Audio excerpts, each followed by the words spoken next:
আসসালামু আলাইকুম রহমতুল্লাহি ওবরকাতুহু। সম্মানিত দর্শক, বাংলাদেশের রাজনীতিতে শেখ হাসিনা এবং খালেদা জিয়া এই দুজনকে নতুন করে পরিচয় করে দেওয়ার দরকার নেই। তাদের রাজনৈতিক কর্মকাণ্ড, সফলতা এবং ব্যর্থতা, এটা মোরলেস বাংলাদেশে যারা রাজনীতির এবিসিডি জানেন তারাও জানেন। কোন প্রেক্ষাপটে তারা রাজনীতিতে এলেন এবং রাজনীতির পূর্বে তাদের শিক্ষা, দীক্ষা, পারিবারিক জীবন, তারপর আরও যা কিছু রয়েছে, এগুলো নিয়ে প্রতিপক্ষ অর্থাৎ বেগম খালেদা জিয়ার প্রতিপক্ষ, আবার শেখ হাসিনার প্রতিপক্ষ, তারা যে নিন্দাবাদ বা যে কুৎসা যা কিছু রচনা করেছেন সব কিছুকে ছাপিয়ে তাদের যে কর্ম এবং তাদের যে সফলতা, এটি নিন্দুকের মুখে ছাই দিয়েছে। প্রতিপক্ষের নিকট তারা যতই নিন্দনীয় হন না কেন, এই দুজন রমণী তাদের দলের জন্য এতটাই অপরিহার্য টিল নাও। আমি এখন সেই যে অপরিহার্যতা সেই বিষয় নিয়ে কিছু কথা বলে তারপর তাদের দুজনের যে নিয়তি, সেই নিয়তিকে তুলনা করে বলার চেষ্টা করব যে আমাদের মানব জীবনে, রাজনীতির ক্ষেত্রে, অর্থনীতির ক্ষেত্রে, সমাজের ক্ষেত্রে আমরা কতটুকু নিজের কর্মকাণ্ড দ্বারা পরিচালিত হই এবং কতটুকু নিয়তি দ্বারা পরিচালিত হই। অনেকে অনেক কথা বলে থাকেন যে এই আমার যে দুহাত, এই দুহাতের কর্মই আমার তকদির এনে দিবে।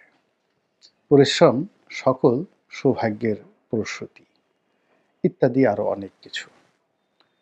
আচ্ছা বলেন তো, যে আপনি যদি এখন ব্রিটেনের রাজকুমার হতে চান, সৌদি আরবের রাজপুত্র হতে চান, তাহলে আপনি কোন কর্মের কারণে এখানে আপনি পৌঁছাতে পারবেন?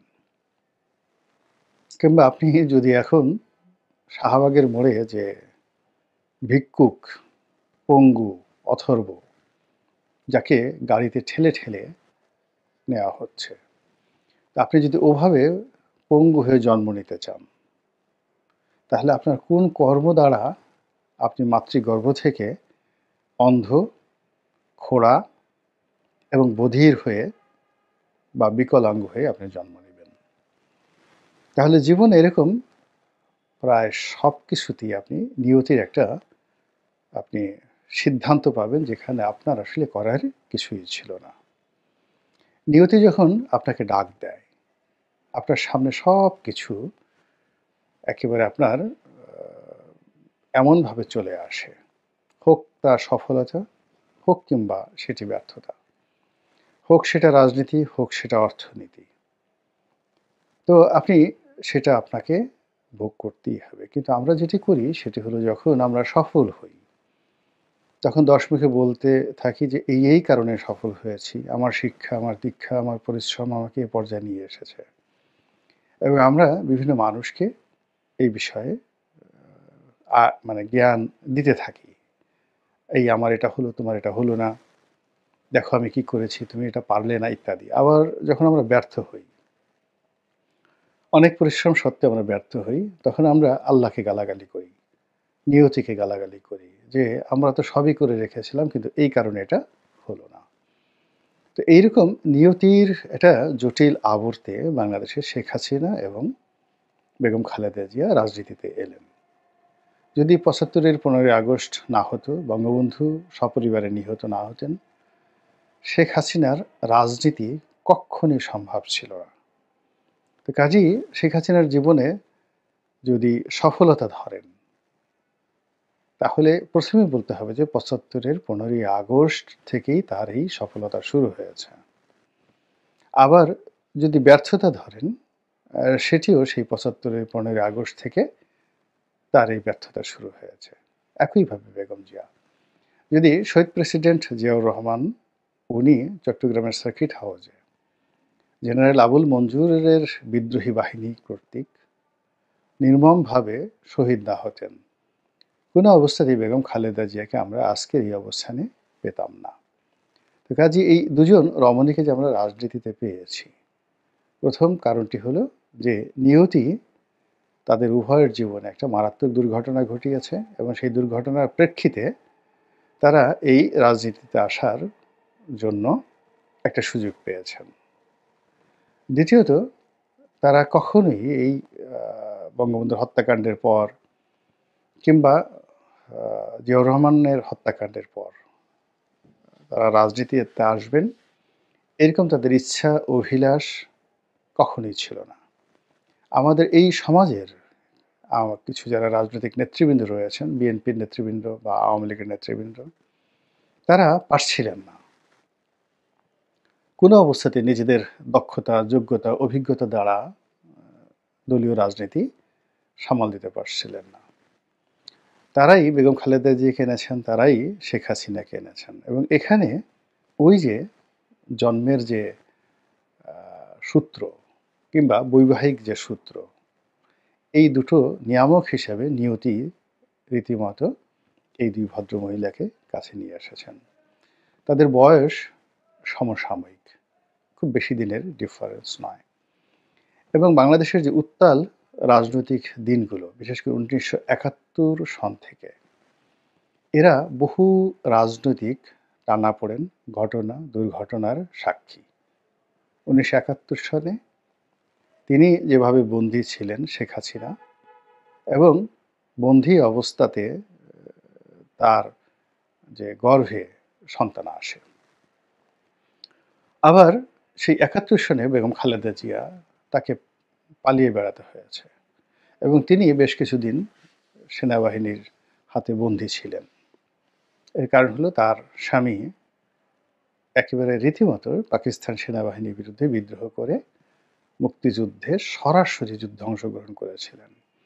ফলে 71 সেই দিনগুলো তার জন্য ছিল বিভীষিকাময়, বীভৎস এবং প্রাণ সংহারী। এবং কোনো অবস্থাতে যদি পাকিস্তানি মিলিটারি জয়লাভ করত, তাহলে শহীদ প্রেসিডেন্ট জিয়াউর রহমান তার কোর্ট মার্শাল হতো এবং এই পরিবারটি হয়তো ভ্যানিশ হয়ে যেতেন। যা হোক, তারা রাজনীতিতে এলেন, কিন্তু তাদের উভয়ের মধ্যে যেটি ছিল, ঈর্ষা ছিল, ক্রোধ ছিল, একে অপরকে ছোট করার প্রবৃত্তি ছিল এবং তাদের আশেপাশে যে সকল পুরুষ ছিলেন বা আছেন, তারা যখনই যে ক্ষমতায় ছিলেন, অর্থাৎ বেগম জিয়া যখন ক্ষমতায় ছিলেন অথবা শেখ হাসিনা যখন ক্ষমতায় ছিলেন, তার আশেপাশের যারা পুরুষ, আমি এদেরকে সুপুরুষ বলবো না, অবশ্যই কাপুরুষ, তারা এই দুই মহীয়সী রমণীকে পরস্পরের বিরুদ্ধে রীতিমতো ব্যবহার করেছেন, বিষোদ্গার করিয়েছেন, অনেকটা লেলিয়ে দিয়েছেন। এবং এই কারণে আমাদের এই পুরুষের কারণে দেখা গেল নারী জাতির যে মাধুর্যতা, মাতৃময়তা এবং তাদের যে অপার সৌন্দর্য, তাদের যে সফলতা, এটার কীর্তিগাথা বাংলাদেশে অঙ্কিত হয়নি। ফলে একটা সময় নারী নেতৃত্ব হারাম, তারপর দুজন সম্পর্কেই জাতীয় জীবনে নানা রকম নেতিবাচক কথা বলা হয়ে থাকে বা বলা হয়েছিল। এখন তারা উভয়ই একেবারে জীবন সায়াহ্নে এসে পৌঁছে গেছেন এবং এতটা জীবন সায়াহ্নে এসে পৌঁছে গেছেন যে বেগম খালেদা জিয়ার পক্ষে নতুন করে রাজনীতি করার, সিংহাসনে বসা, রাষ্ট্র পরিচালনা করা, এটি একেবারে অসম্ভব একটি বিষয়। আবার শেখ হাসিনার দমন এবং পীড়নের কারণে, পুরো আওয়ামী লীগের দমন পীড়নের কারণে বিএনপির নেতাকর্মী যেভাবে রাজনীতি থেকে, যে প্র্যাকটিক্যাল রাজনীতি থেকে তারা যে সাহস, শক্তি, নেতৃত্বের যে জায়গাগুলো অর্জন করবেন, সেই জায়গাগুলো তারা যাকে বলা হয় হারিয়ে ফেলেছেন। এখন নতুন প্রজন্মের যারা ছাত্রদল বা যুবদল হবে, তাদেরকে আবার নতুন করে রাষ্ট্র পরিচালনা শিখতে হবে, রাজনীতি শিখতে হবে। অতীতে যারা শিখেছেন তারা গত এই 20 বছর ধরে, অলমোস্ট 20 বছর, 2006 থেকে বা 5 থেকে ধরুন, এই দুরবস্থা তাদের চলে আসছে। তো এই দুরবস্থার মধ্যে অবদমিত হতে এখন যারা আছেন, যারা ২০০৫ সনের আগে নেতৃত্বে ছিলেন, তারা সবাই বলতে গেলে অ্যাবান্ডেন্ট হয়ে গেছেন এবং এর দায় আওয়ামী লীগ কোনো অবস্থাতেই এড়াতে পারবে না। রাজনীতির একটা বিরাট শূন্যতা এবং নেতাকর্মীদের এই দুরবস্থা দেখে বেগম খালেদা জিয়া তিনি অবশ্যই হতোদ্যম হয়ে পড়েছেন। তার শারীরিক, তার মানসিক এই জিনিসগুলো নষ্ট হয়ে গেছে। ফলে তিনি এবং তার পরিবার বাংলাদেশের প্রেক্ষাপটে যেই কাজটা কখনই করেননি, সেই জিনিসগুলো তাকে করতে হয়েছে। শেখ হাসিনার সঙ্গে সমঝোতা করতে হয়েছে এবং সমঝোতা করে জেলখানা থেকে বের হতে হয়েছে এবং জীবনের শেষ সময়গুলো পর্যন্ত তিনি তার যে ভাড়া করা বাড়ি গুলশানে, সেখানে তিনি নীরবে নিভৃতে সময় কাটানোর চেষ্টা করছেন। দেশের পরিবর্তিত পরিস্থিতিতে তিনি খুশি, আনন্দিত, কিন্তু শরীর আর পেরে উঠছে না। তিনি অফিসে যাওয়ার চেষ্টা করছেন না, বাসায় তিনি রাষ্ট্রদূতদের সঙ্গে দেখা করছেন, দলীয় কিছু নেতাকর্মীদের সঙ্গে দেখা করছেন, একান্ত আপনজনদের সঙ্গে দেখা করছেন, কিন্তু কোনো অবস্থাতেই তার যে ঝাঁঝালো বক্তব্য, তার যে আপোষহীনতা, তার যে কণ্ঠ, এই জিনিসগুলো জনগণ শুনতে পাচ্ছে না।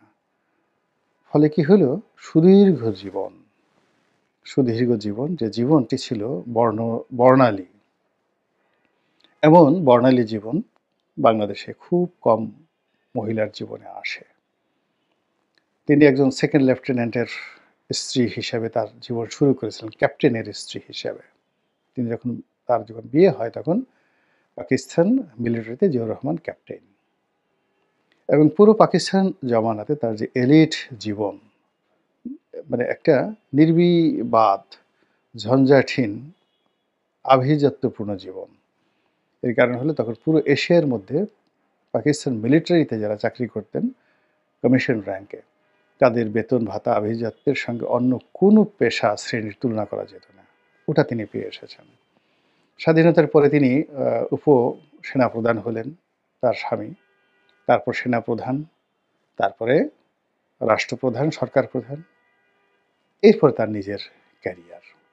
এটা গেল সফলতা, একদম চূড়ান্ত। একটা নারীর জীবনে বাংলাদেশে শত নয় হাজার বছরে আপনি দ্বিতীয় খালেদা জিয়া পাবেন না।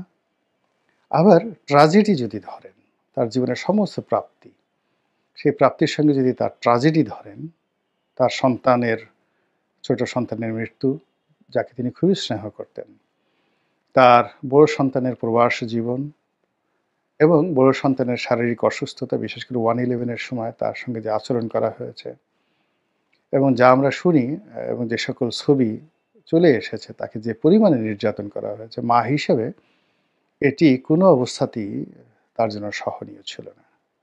এই বয়সে তিনি তার নাতি পুতি সবাইকে নিয়ে একত্রে থাকবেন, এটিও তার জন্য সম্ভব হচ্ছে না। ফলে তার স্বামীর যে নির্মম মৃত্যু, যাকে তিনি সত্যিকার অর্থে ভালোবাসতেন, তাদের ছিল প্রেমময় একটি দাম্পত্য জীবন, সুখী দাম্পত্য জীবন, ভালোবাসে মানে জিয়াউর রহমান তাকে বিয়ে করেছিলেন।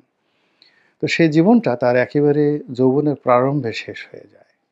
ফলে পৃথিবীর কোনো ধনসম্পদ দিয়ে কখনোই তার সঙ্গে তুলনা করা যাবে না। একইভাবে শেখ হাসিনাকে যদি চিন্তা করেন, তিনিও বলতে গেলে রাজকুমারী। 1954-এ শেখ হাসিনার কত বয়স? তখন তার বাবা মন্ত্রী। 1954 সনে তার বাবা মন্ত্রী। তো সেই থেকে তাদের যে রাজকীয় জীবন, পুরো বাংলাদেশের ৭.৫ কোটি বাঙালির যে আশ্রয়স্থল ঠিকানা হিসাবে ৩২ নম্বর যেভাবে স্বর্ণাক্ষরে লিখিত রয়েছে বাংলাদেশের মন এবং মননে, ওই রাস্তা এখন আর ৩২ নম্বর নেই, কিন্তু ৩২ নম্বর থেকে যাবে, কিয়ামত পর্যন্ত থেকে যাবে। তো ওই ৩২ নম্বরের বড় কন্যা, বড় রাজকুমারী হিসেবেই শেখ হাসিনার কিন্তু বেড়ে ওঠা। তিনিও যে ট্র্যাজেডির শিকার হয়েছেন, তার ভাই বোন আত্মীয় স্বজন যেভাবে মারা গিয়েছে, সারা পৃথিবীর ধন সম্পদ যদি তাকে দেয়া হয় এবং অন্যদিকে যদি বলা হয় এগুলো সব বুড়িগঙ্গাতে ফেলে দিতে হবে, বিনিময়ে তুমি তোমার পিতা মাতা আত্মীয় স্বজনকে ফিরে পাবে, তিনি হয়তো দ্বিতীয়টা বেছে নিতেন। তো তিনি সেই যে ক্ষমতায় যখন গিয়েছেন, তিনি বুঝতে পারেননি যে তার কার সঙ্গে নিয়তি বাঁধা রয়েছে। আমরা অনেক সময় বুঝতে পারি না। যেমন দেখা গেল যে আপনার বাসায় একটা কাজের লোক। আল্লাহ রাব্বুল আলামিন সেই কাজের লোকের সঙ্গে আপনার রিজিককে নির্ধারণ করে দিয়েছে। বাংলাদেশের রাজনীতিতে শেখ হাসিনার জন্য খালেদা জিয়া আর খালেদা জিয়ার জন্য শেখ হাসিনা। এটি আমি যতটুকু বুঝতে পেরেছি এটা নিয়তির একটা বন্ধন। শেখ হাসিনা সেই সময় ভালো ছিলেন যখন খালেদা জিয়া ভালো ছিল। আর খালেদা জিয়া সেই সময়টাতে ভালো ছিলেন যখন শেখ হাসিনা ভালো ছিল। যখন তারা একে অপরকে আক্রমণ করার চেষ্টা করেছেন, সেটা বা একে অপরকে ছোট করার চেষ্টা করেছেন কিংবা একজন বিপদে পড়েছেন, যেকোনো কারণেই হোক, আমি কাউকে ছোট করতে চাই না। অমনি অটোমেটিক্যালি প্রকৃতিগতভাবে অপরজন বিপদে পড়েছেন। ২১শে আগস্টের গ্রেনেড হামলা খালেদা জিয়ার উপর যে মানসিক চাপ দিয়েছে, তাকে রাজনৈতিকভাবে যতটা পিছিয়ে দিয়েছে, তিনি এর সঙ্গে মনে করেন যে একেবারে ১০০টাও হয়তো তিনি জানতেন না। কিন্তু এ দায় তাকে নিতে হয়েছে। আবার বেগম খালেদা জিয়াকে জেলে নিয়ে তাকে ছোট করতে গিয়ে শেখ হাসিনা যে পরিমাণ অস্বস্তির মধ্যে পড়েছেন, যে পরিমাণ তার ইমেজ ক্ষুণ্ণ হয়েছে এবং তিনি যেভাবে এই কাজ করতে গিয়ে সাইকোপ্যাথে পরিণত হয়েছেন, যার পরিণতিতে একটা সময় এসে তার ভালো মন্দ আলাদা করার ক্ষমতা চলে গিয়েছিল। মানুষের মধ্যে যখন প্রতিহিংসা খুব বেশি জাগ্রত হয়ে যায়, তখন তার বিবেক কাজ করে না, আবেগও কাজ করে না। সে শুধু কেবলই মাত্র একজন অত্যাচারী হিসাবে এই জমিনে আবির্ভূত হয়। তো শেখ হাসিনা খালেদা জিয়ার প্রতি যে নিষ্ঠুর আচরণ করেছেন, সেই নিষ্ঠুর আচরণের প্রেক্ষিতে তাকে শুধু বারবার ওই যে নিজের যে নিষ্ঠুরতা, সেই নিষ্ঠুরতার দিকে যেতে হয়েছে। এখন এই যে ২০২৪ সনের এই সময়টিতে বেগম খালেদা জিয়া অসুস্থ, আর শেখ হাসিনার দেশান্তরী। যে যাই বলুক না কেন, এখান থেকে এই দুজনের আর ফিরে আসা সম্ভব নয়। সেই সানাই, সেই নহবত আর বাঁচবে না। সে যৌবন আর কখনো ফিরবে না। সে রাজনীতির সুবাতাস আর কখনো বইবে না। মাঝখান থেকে কি হলো? নিয়তির যে কূটকৌশল, নিয়তির যে পরিণতি, নিয়তির যে বন্ধন, এই দুটো বিষয় সম্পর্কে এই উভয়ের সতর্ক একটি দৃষ্টিভঙ্গি না থাকার কারণে তারা একে অপরের পরিপূরককে রীতিমতো হত্যা করার চেষ্টা করেছেন। সামাজিকভাবে, রাজনৈতিকভাবে, মানসিকভাবে, অনেকটা ক্যারেক্টার অ্যাসাসিনেশনের ক্ষেত্রে।